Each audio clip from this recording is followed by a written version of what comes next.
Okay, so how y'all doing this morning? Got the milk to get you a good workout? Y'all good warm up? Yeah, my brain is already. All right, good. Uh-oh, I don't know if this is gonna work. Let me see if I can. If I can make it work.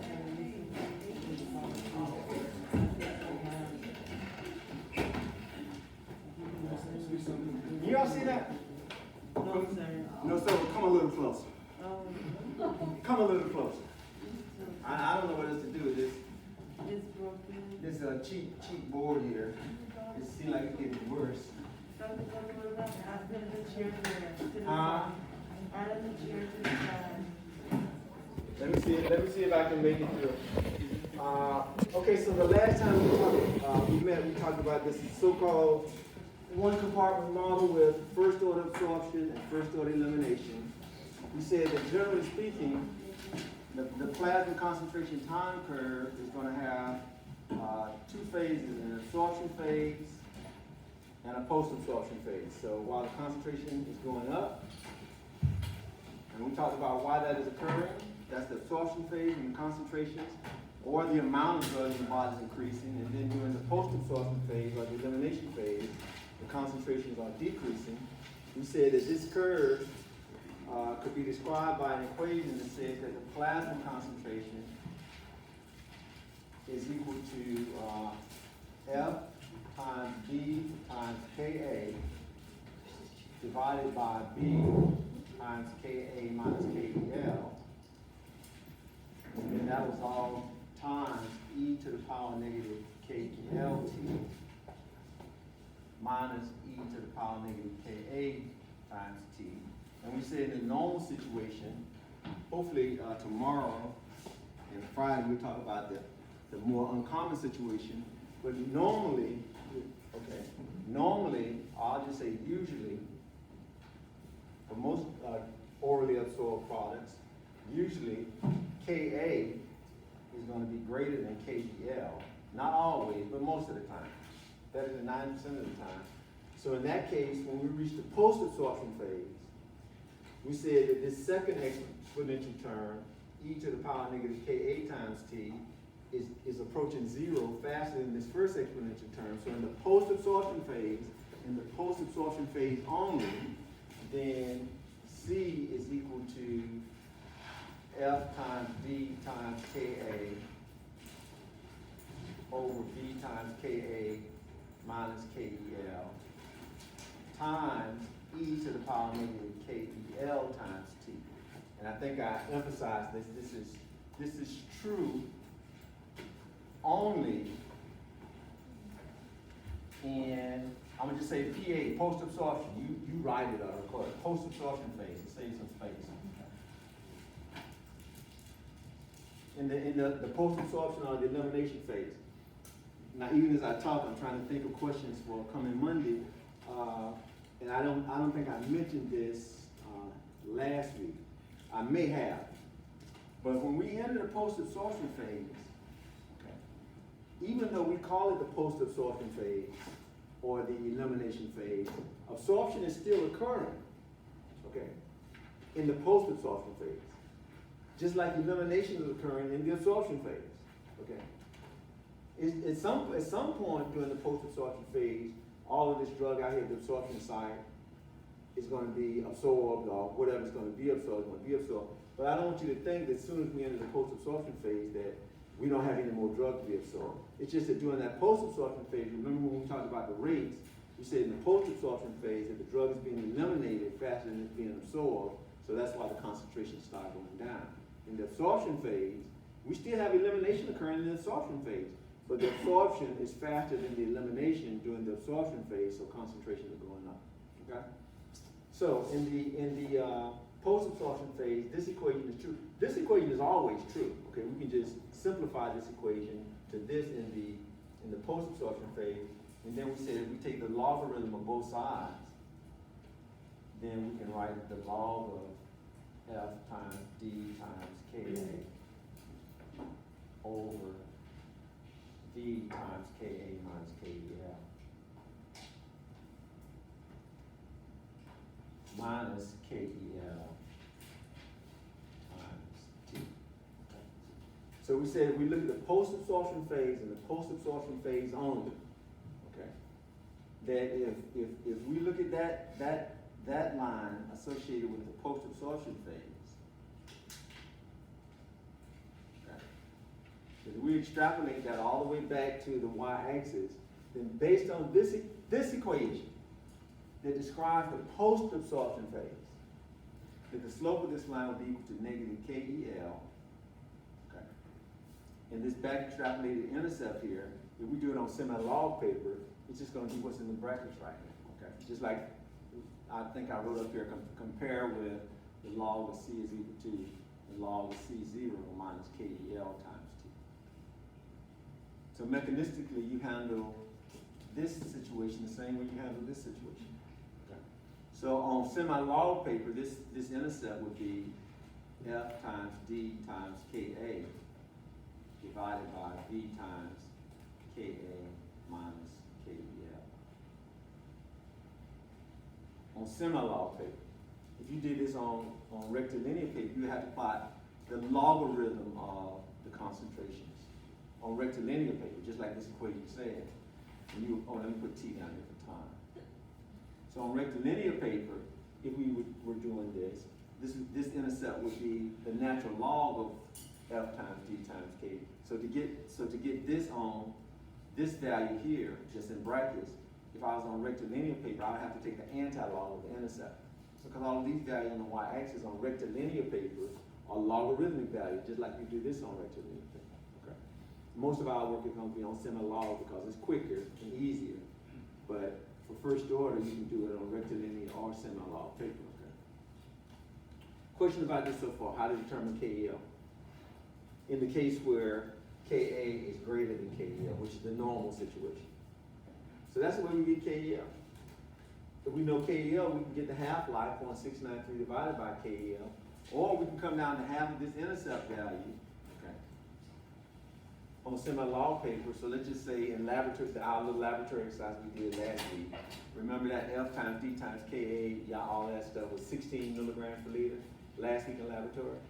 Well, let's just say, for instance, this is 16 milligrams per liter.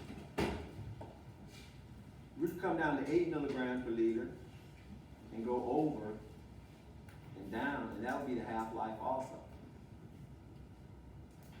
That's going to be the half-life, okay? It's going to compare favorably to 0.693 divided by KEL. So they're going to be neck and neck. Questions? Questions? Or you did your head like some kind of way, you know, I mean. I don't have my glasses on, I can't read. Oh, okay. Well, I have that problem every day.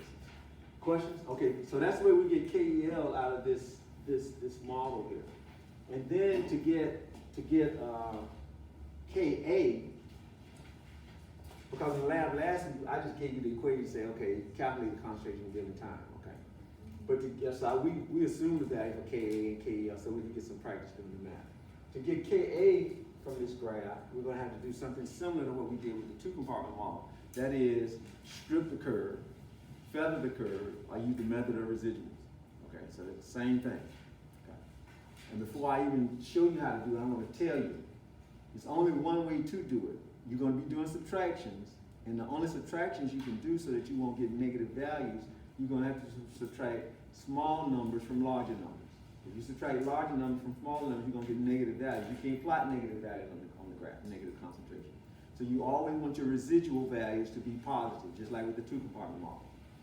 So in this graph, in order to do that, you're going to have to subtract values on the absorption phase. We threw the post-absorption phase for things.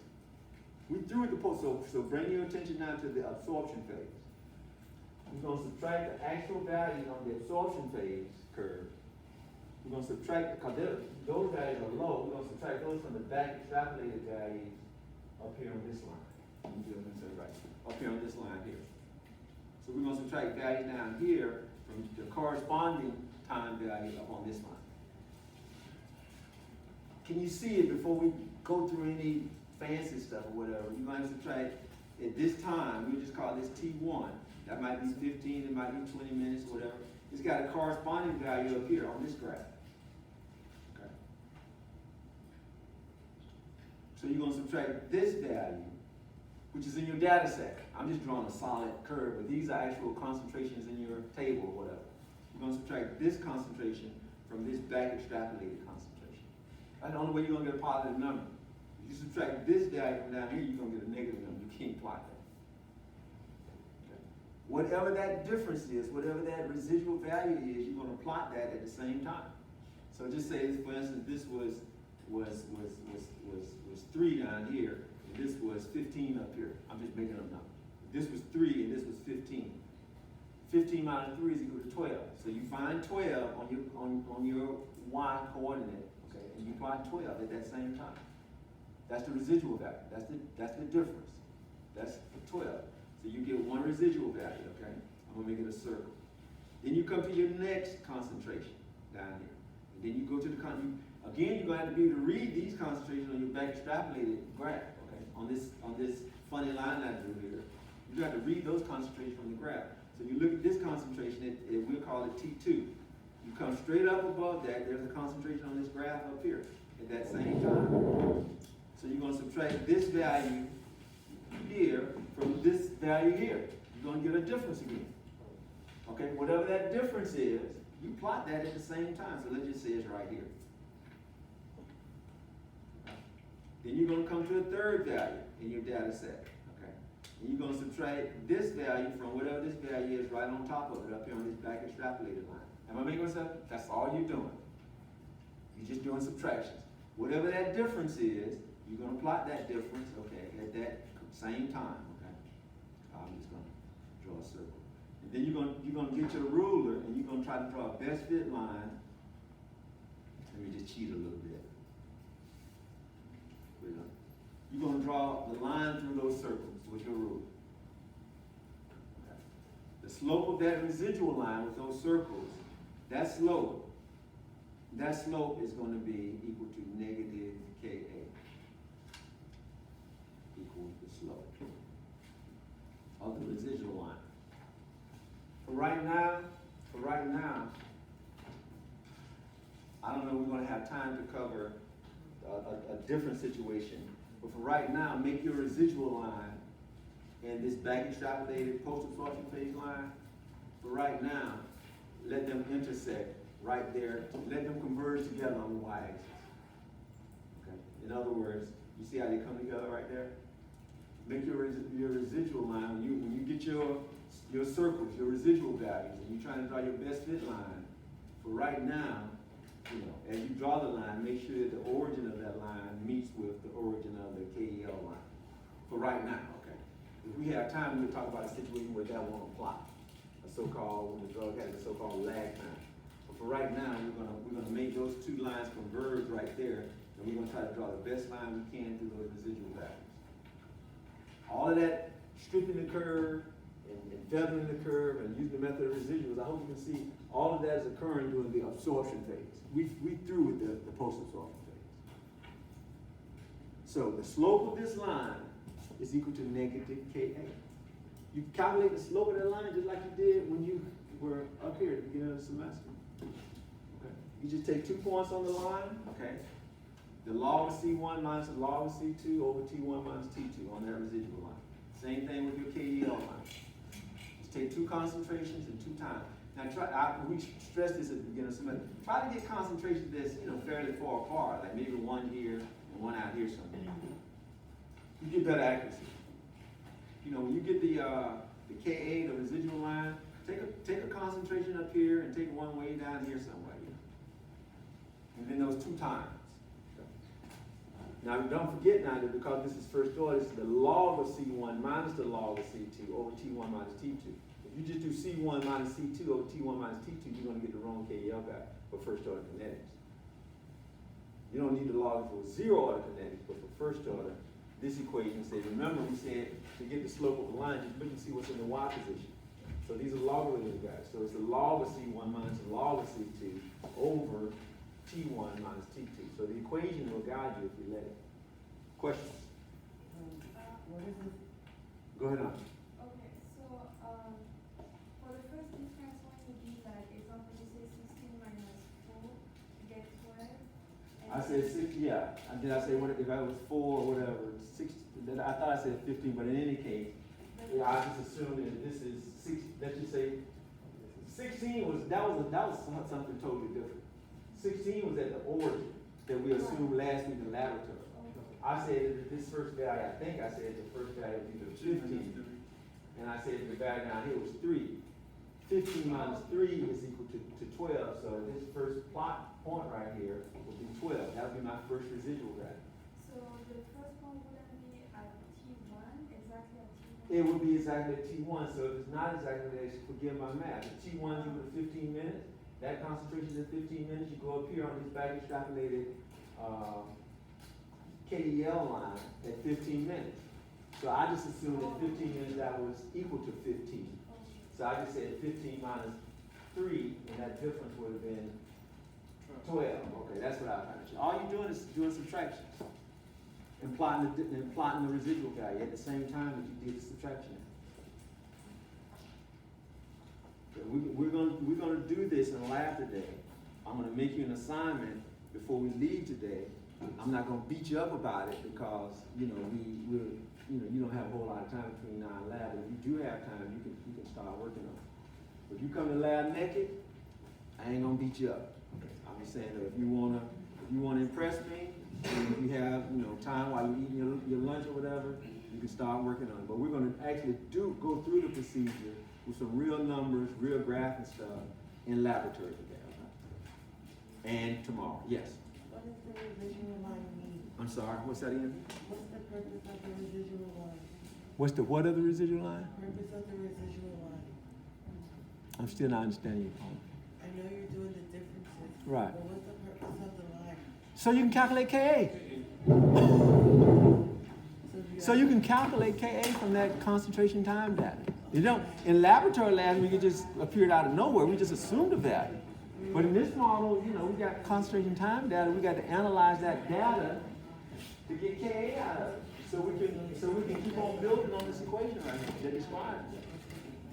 Yeah. So the slope of that residual line is equal to negative Ka. So if you're looking for Okay, sports fans, I'm having a hard time hearing as it is. So we can't carry on our different individual conversations, Rita and company, because I can't hear what's being asked of me. Go ahead on. So if you're looking for Ka on the graph, you have to do the residual line. Yes, ma'am. Okay. Just like the slope of this, we had to do this best fit line to get KEL, we have to do the residual line and do a best fit to get the Ka value. Okay. Otherwise, we won't know. Okay, so we're taking the concentration time data and we're analyzing it so we can get values for Ka and KEL. I'm going to show you how to get the volume distribution next. We need the volume. It just doesn't magically appear. If you're conducting a study and you gave the patient a drug orally or by some route that requires administration, you got some kind of, we have a means of coming up with the curve has qualitatively it looks like that, so you know it's undergoing some type of absorption. You got to be able to come up with these values. Usually we know the dose that we gave the patient. Our next major topic in the course, we're gonna learn how to determine F when we start talking about bioavailability and bioequivalence. So that's a major topic. Right now we just assume the value for F, but at least you know what it means, the fraction of the dose that gets absorbed. We're gonna actually learn how to calculate that, okay? But we can't calculate F just from this data alone. But we can get everything else in there. We can get volume, Ka and KEL, just from a single dose. Okay. In order to get F, we're gonna have to compare this data to what we get after when we give an IV bolus dose. So I don't want to get ahead of myself, but when we compare this curve to what we get from an IV bolus dose, then we can actually calculate so-called absolute bioavailability, which is what F is. Okay. We just calling it right now the fraction of the dose absorbed. So we okay? Yes, sir. With that explanation? Okay, so we got Ka and KEL. If I want the absorption half line, I can come down to half of this value again. I can come down to 8 and go over to this value right here. I can, that would be the absorption half line. That distance from here to here would be the absorption half line, or 0.693 divided by Ka. Well, we got Ka from the slope of that line. Okay, that's the absorption half line. The drug ain't gonna be out here being absorbed forever. It's got a half-life also. Remember, this is a first-order process. Okay. So we can get the KEL value from the graph, or we can get it from 0.693 divided by KEL. We can get Ka right from the graph. The Ka from the graph is a little bit harder because this line it can be real steep, you know. So it might not cover that much of a distance time-wise. But theoretically, you can get it from the graph. We oftentimes do, or you can go with 0.693 divided by Ka. Questions? Speak now, forever hold your peace. So KA means absorption? Say what? So KA represents absorption? Okay, sports fans. The question is, does Ka represent absorption? Okay. Now we went through this on our last lecture. This is the first order absorption rate constant. That's why I'm saying the model is important. It's the first order rate constant for absorption. It don't just magically appear. We got to take that data and we got to analyze that data so we can get this. But you should know what Ka is, though. I mean, yeah, we can calculate it now, but everybody else, okay, we talked about each one of these things on on Friday. So that's the first order rate constant for absorption, just like KEL is the first order rate constant for elimination. So all of this stuff we're calculating now, please, all of them and everybody else in the class, please go associate it now with the model. Okay? This KEL is this KEL right here. This Ka, okay, is this Ka that we get from that residual line. We need those so we can build out this equation. So suppose we took plasma concentrations to do this curve right here. Suppose we got concentrations. I'm just going to make up some numbers. Suppose we got concentrations at concentration in times. I don't know how much one I'm going to do. At 0.25 hours, 0.5 hours, 1.0 hours, 2.0 hours, 5, 10, and 15 hours. Just hypothetically. The kind of data that you see in the textbook or we play around with. And we got corresponding concentration. I ain't worried about the concentration right now in those times. Well, you know Dr. Felton is going to come, or you as a leader of a pharmacokinetic study, doing your residency, or, once you're a clinical pharmacist or whatever, if you want to know the concentration at 12 hours, look at your study, you didn't draw a concentration at 12 hours. You got one at 10 hours and 15 hours, but you might need to know what the concentration at 12 hours. What you going to do, go and re-inject the patient again? You don't got to do that. You take the graph here, you know that data is described by an equation that looks like this here. You calculate Ka, KEL, and all that kind of fancy stuff, and you put 12 hours in the equation, and then you estimate what the concentration would have been at 12 hours.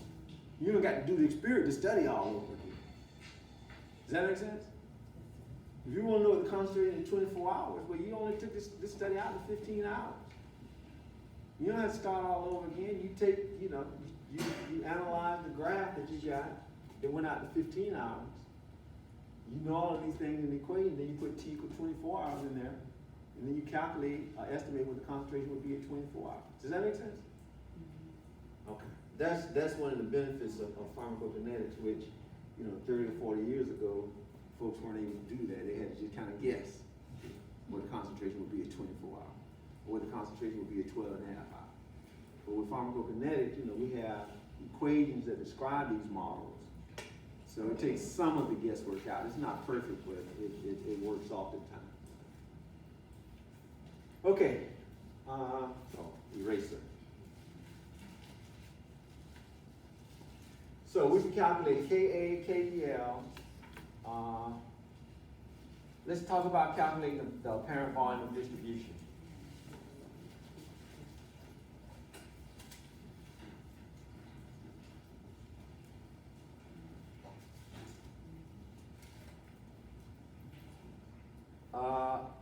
On several occasions, you've been kind enough to offer me a marker, and I would decline. I would reach in my pocket and grab a marker. I don't have any there. I walked over and forgot all about it. This was sitting up here, and I think it's about bone dry.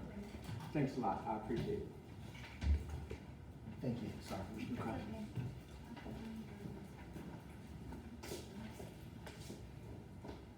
Apparent volume of distribution, V. That's this V right here. Everybody, okay, we're going to learn, but that's the V in this equation right here, which is the same V right here, okay. that blue scared me. Apparent volume, distribution.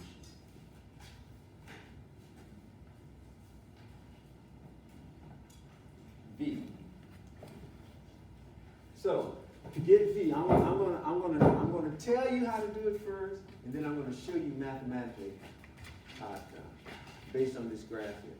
That V it has the same meaning as it always has.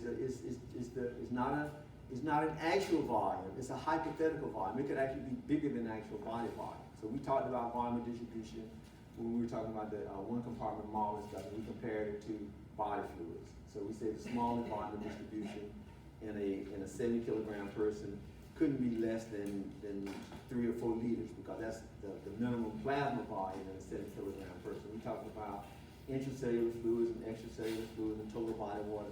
All of that still applies to this V. Okay. So you see this intercept value? First of all, to get the volume of distribution, we're going to have to make use of this intercept here on this graph. What's that again? Were you talking to Daniel? Okay, I saw you looking at me and shaking your head like, this ain't making no damn sense. I don't know why. But you were talking to Daniel, right? Don't mess it up, Baby needs shoes. I got to make this happen. Okay. This intercept, you're going to read that intercept value from your graph. That's why the first 2 laboratories, we spent so much time graphing and trying to, learn how to read the value. So you're going to read this intercept value from your graph. I ain't going to tell you that's 16. You're going to have to look at your graph and know that that's 16 and not 1.6. Or not 0.16 or whatever. That's 16 based on the way you scale that y-axis. Okay, with those graduations on the y. So you're going to set 16 in this case. In this case, now it ain't always be 16. I don't want you to come, today in the laboratory or tomorrow in the laboratory on the test, say, well, you said that value is 16, Dr. Bell. No, that's what this is presumably is what the data that you graph, this is where those 2 lines converge, that is 16, okay? So you're going to set that equal to what's in these brackets here. You already know Ka. You already know Kel. For right now, we're going to assume a value for F until we learn how to calculate it on our own. We can't calculate F just from this data set. Like I said, we're going to need some additional data from an IV dose to get F. So that'll be our next major topic. Okay, we're talking about bioavailability and bio. So F for right now, you can assume that that will be given to you, but you know what it means. It's the fraction of the dose that gets absorbed. And generally, in a therapeutic situation, we know the dose that we administer to the patient. So generally, we know the dose. We have analyzed the curve to get Ka and Kel. F is provided. So the only thing we need to do is solve for V. So we set, in this case, we would set 16, and I'm just going to assume it's got some units of milligrams per liter. Okay. That y-intercept, since these are concentrations, it's going to be in concentration unit. So we're going to say 16 milligrams per liter is equal to F. I'm going to put some numbers in here. Okay, just for chuckles. That's okay. I just do it like it is. Is equal to F times D times Ka divided by V times Ka minus Kel. I'm going to get you started and I'm going to let you do the rest. Okay. We want to solve for V. Let's assume we know F, D, Ka, and Kel. Is that okay? We've already talked about how to get Ka and Kel. So if I'm gonna get you started. You do the rest in preparation for laboratory today. If I want to solve for V, I'm gonna put a question mark right now. Okay. Then I can cross multiply. So this is 16 over 1. So I would have 16. I'm gonna leave out the units, okay, for right now. And 16 times V times Ka minus Kel is equal to F times D times Ka. All I did was just cross multiply.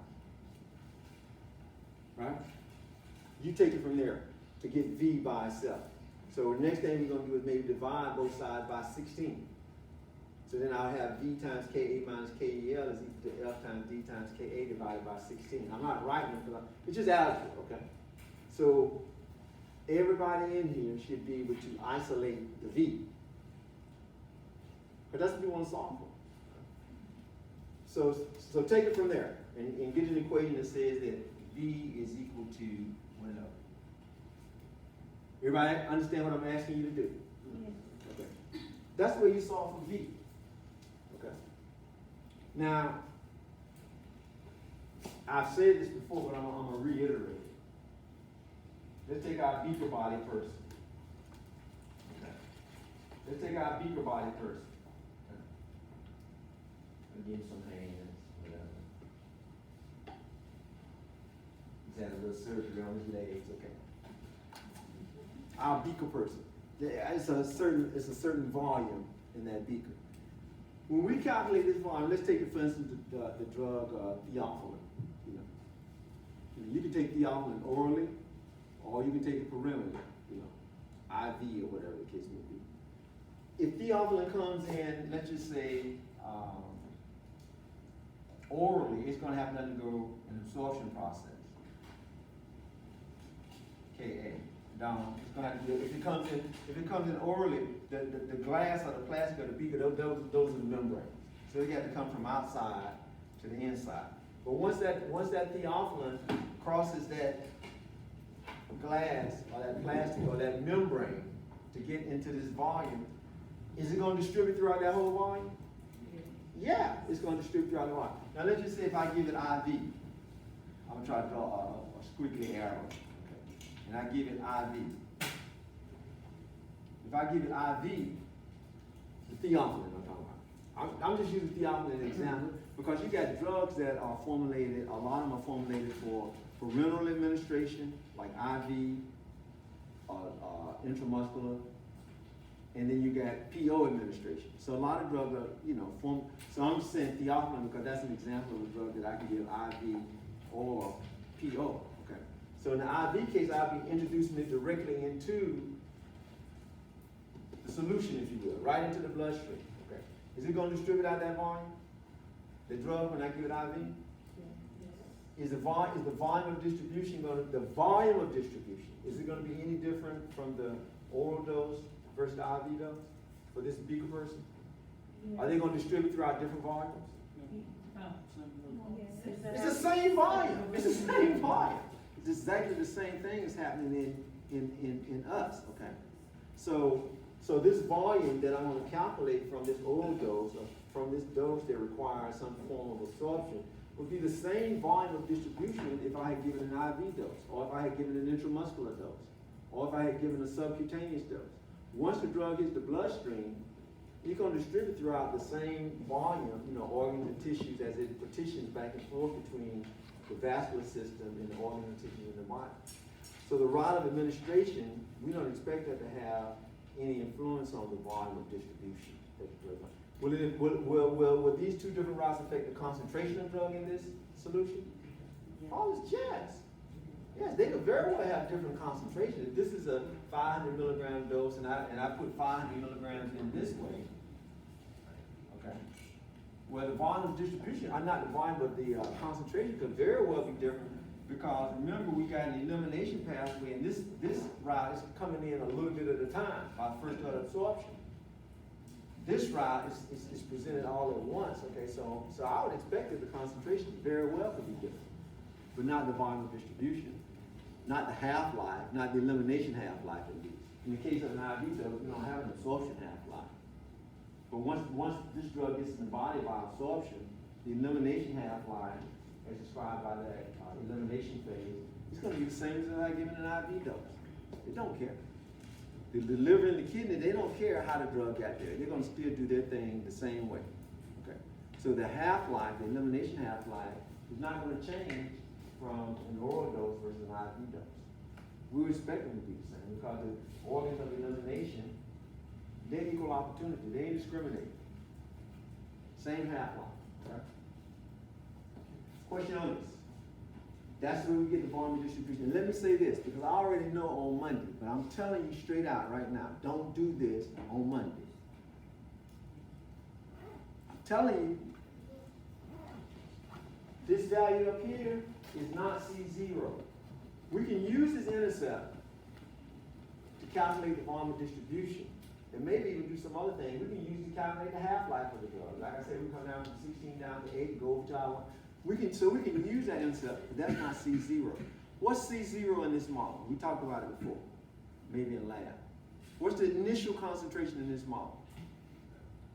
If I take an aspirin tablet, what's the initial plasma concentration? If I swallow an aspirin tablet for my headache. Now what's that? No, it can't be the dose because dose and concentration, they got different units. What numerically, what is the initial plasma concentration when you take that 5-gram aspirin tablet? No, what's the concentration, the number, the value?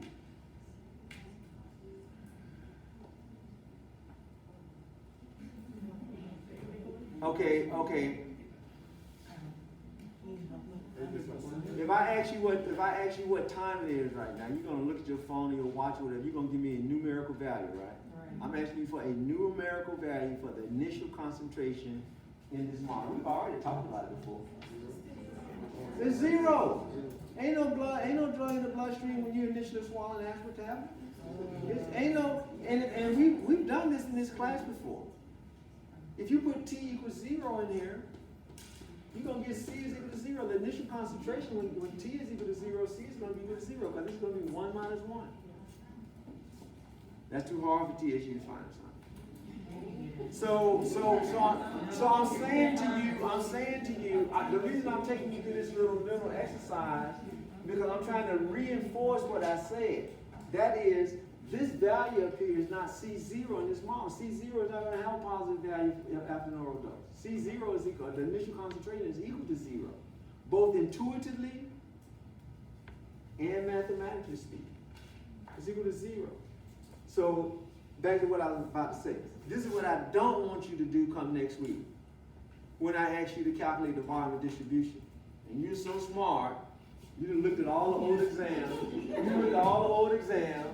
you listened to the recordings that your classmates made, you've done all of that, and you're going to come and say, well, I remember you said that V is equal to the dose divided by C0.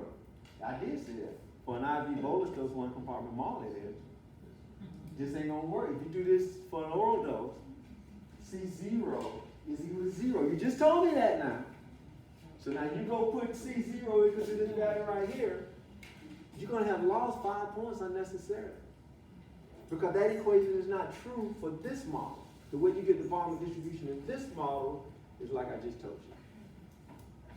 If I compare this to the volume that I got from the IV dose, yeah, they should be the same, like the theophylline oral dose versus the IV dose of theophylline. So the values for these should be the same, but for the IV dose of theophylline, I could calculate it this way.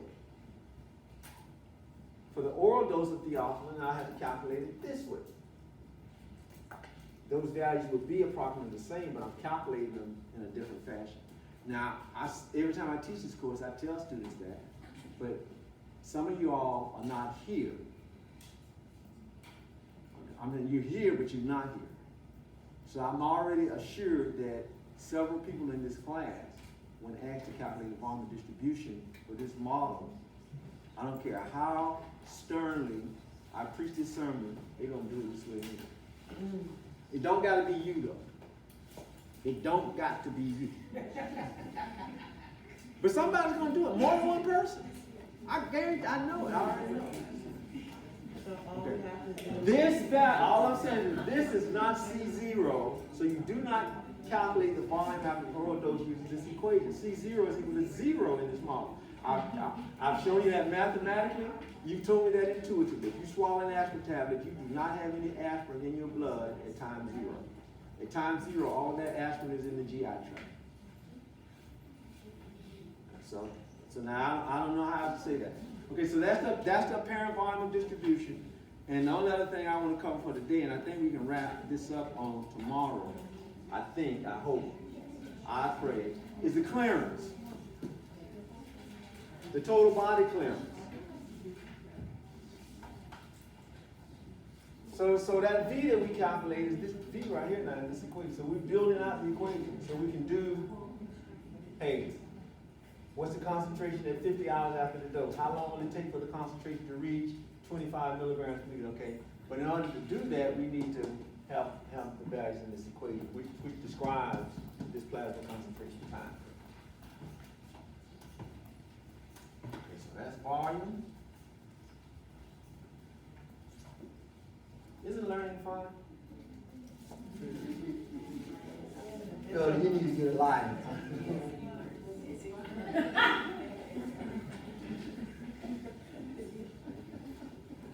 You need to get yourself a line. Okay. All right, so let's talk about clearance. Total body clearance. Total body or total plasma clearance, whatever we want to call it, or just clearance. Total body clearance, plasma clearance. That's CLT. And clearance in this model, we can get a couple of different ways. Clearance we can get as V times KEL, just like we did for the IV bolus dose. The V is the one we just talked about, this volume of distribution. KEL, we know how to get KEL. So clearance equals V times KEL. Or we can go with a more of a model independent approach. Remember for the IV bolus dose, the model independent approach, we had dose divided by area under the curve from 0 to infinity. Model independent. That method would also work here. We only need to make one adjustment. We need to put F here in the numerator, F times D. That F is this F right here, the fraction of the dose absorbed. Now if that F, the area, probably the best way to do it is by the trapezoidal formula. I don't know of an exact mathematical formula. Remember for area under the curve for an IV bolus dose, we could take C0 divided by KEL, for instance, as the exact formula.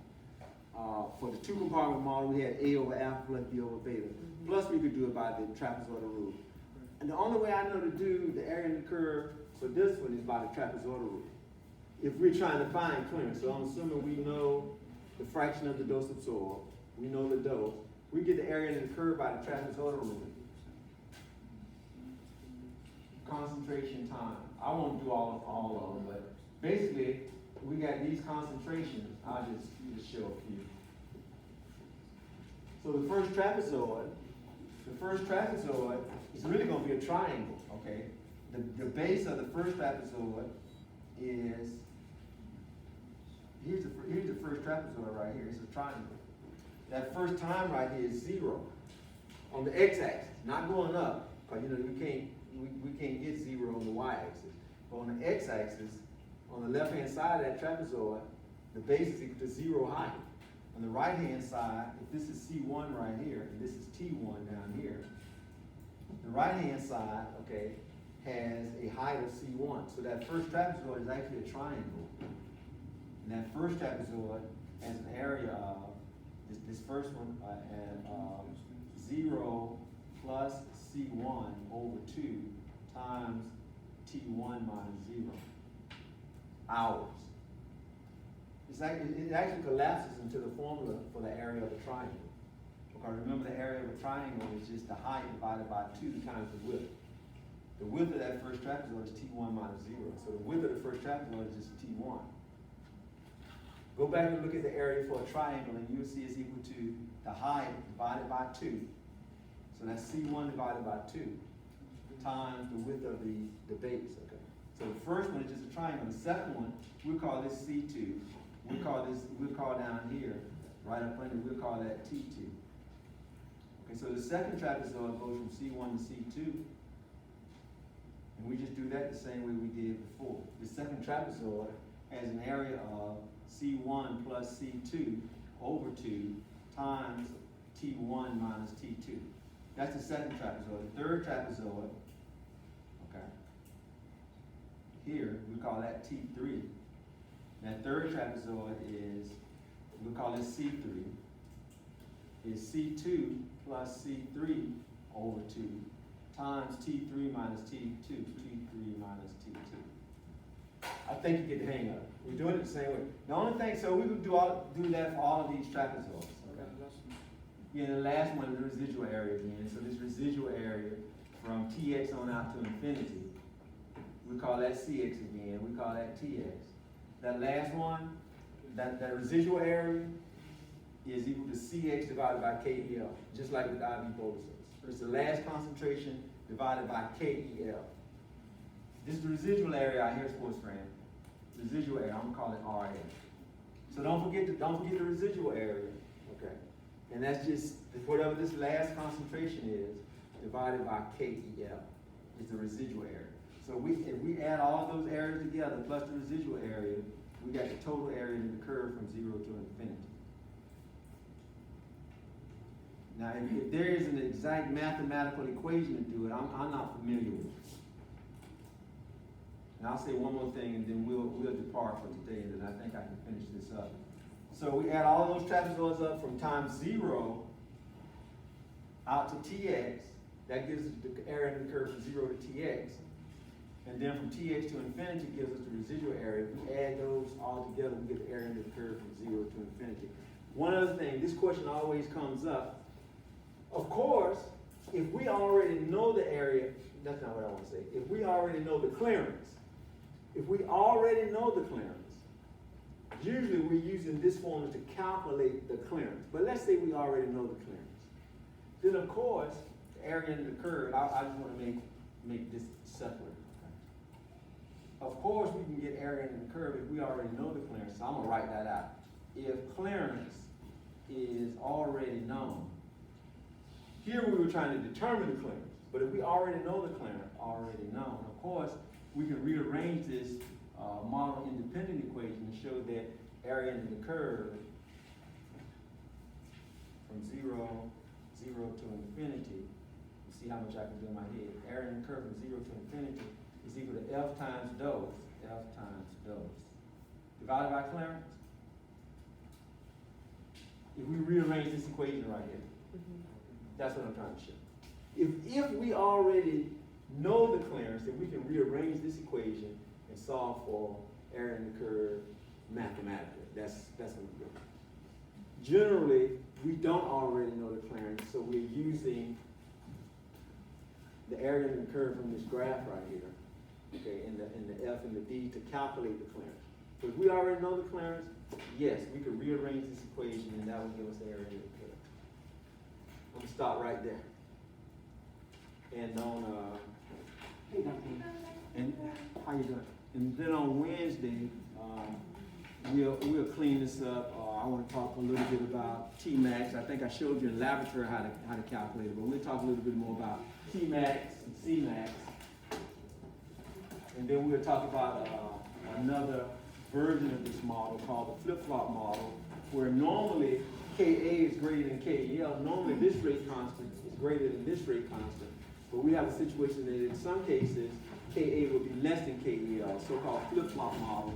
So we'll talk about that a little bit on Wednesday. All right, thanks a lot for your attention. Who did I get this from? But I might need it again. I want to Dr. Feldman and turn my mind. Thank you so much.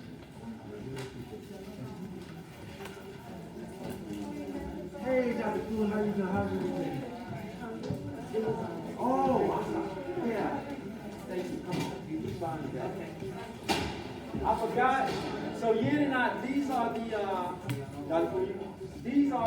answers from the questions and the answers, the word file from exam 3. Okay. So the answers are there. The answers to the problems are there also. So if you got any of those problems wrong or whatever, then rework them. We already know what the answers are now, but I wrote them in 1, 2, 3, 4, 5. I love it, Dr. Felder. Dr. Felder always keeps the exams fast. Right? Yeah. I love it. Yeah, I love it. We know what we do, we know what we go wrong. So we You can should do use it too. I did it last year. And you did it before. You said you did it? I've been doing it, but not this year because it's a great exam. Dr. Cooley, Dr. But I Cooley. love it when we let go and give it back. Dr. Cooley, Because I write new questions anyway, but not everyone write new questions. Dr. Cooley, And to consider what other, do as well. Dr. Cooley, Yeah.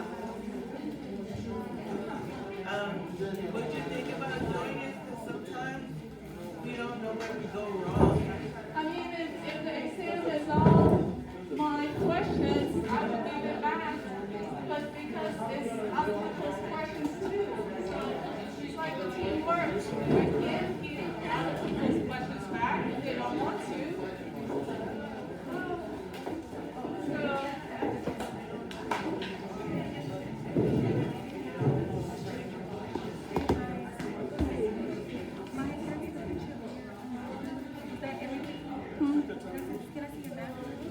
I didn't place a lot of money.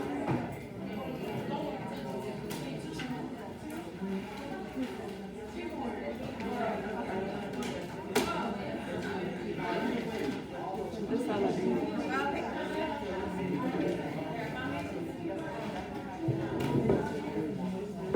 Alright guys, so I have the science sheet.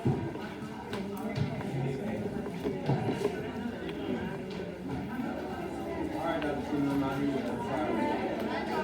Bye-bye, have a good one. Yeah. Okay, circulating the science sheet, you should sign in for your attendance.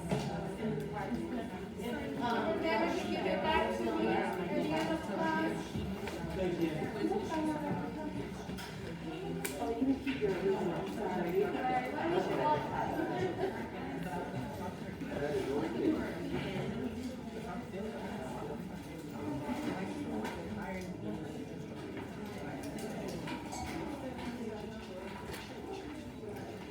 Good morning, everybody. Good morning. How are you doing? You're here? Don't believe him, Dr. Fuller. Oh, no, you didn't.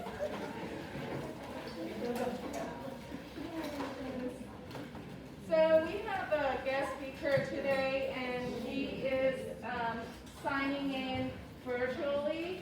And this is because she has patients before and after class. And that will be more convenient for her. So we plug the laptop. And so I'll be here to coordinate. So before we start, let me go ahead and test the audio. So, Dr. Oldie, can you say something and make sure that we can hear you?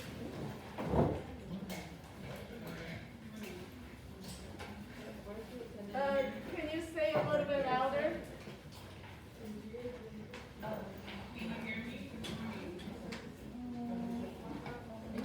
Is it loud enough? Yes, now it's good. Can you hear her? Okay. Yes. Okay. I think it's just because of a lot of background noise within the class, so once you start, Okay. it will be better. So we have Dr. O.D. with us today, and she's a clinical pharmacy specialist at the Michael E. DeBakey VA Medical Center here in Houston. And she's going to talk about insomnia and sleep-wake cycle disorder. So I'll be here to coordinate and facilitate the presentation. And so without further delay, we are going to let her to give a brief introduction about herself and then go ahead and start. So I'm going to record, okay? So, go ahead. All right. Can I get started? Okay. Yes. So like you stated, I'm Dr. Oji. I'm one of the clinical pharmacy specialists at the VA. I work in mental health in a mental health clinic, and I'm happy to present about insomnia and sleep-wake cycle disorders today, as it is something that I encounter regularly in my practice site. And as most of you probably would know, insomnia is pretty common, pretty prevalent, even if it's just for a season in your life. Most people do encounter it. So I will get started. And so we'll talk about the epidemiology briefly. Like I mentioned, very common disorder as far as insomnia is concerned. It affects approximately 70 million Americans that complain of a sleep-related problem leading to insomnia. And as many as 60% of these people, they experience a chronic disorder, so it's ongoing for most of their lifetime.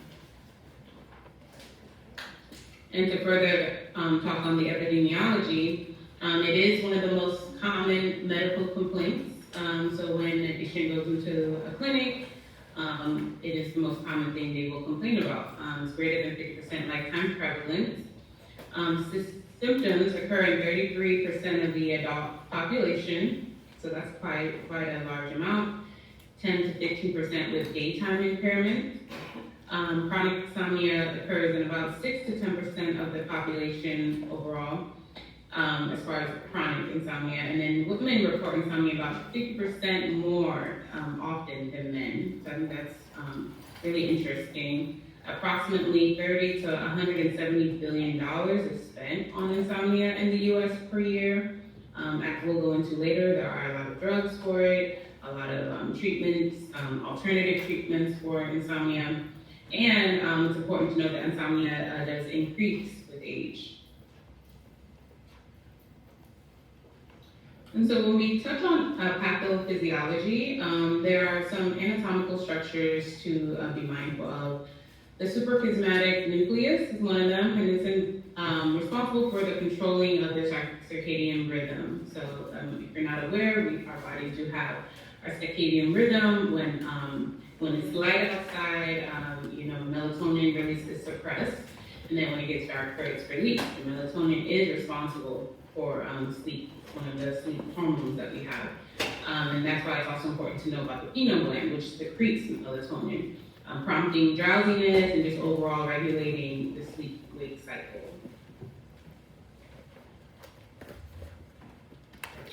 So to kind of also go over some other neurotransmitters, aside from melatonin, the GABA neurotransmitters, just keep in mind for that, a lot of drugs do end up working on GABA, adenosine as well. And then for wake-promoting neurotransmitters, being mindful of the norepinephrine, which is NE, that's there, ACH being acetylcholine, histamine, serotonin, dopamine, and orexin are ones to keep in mind. A lot of drugs are targeting these neurotransmitters one way or another.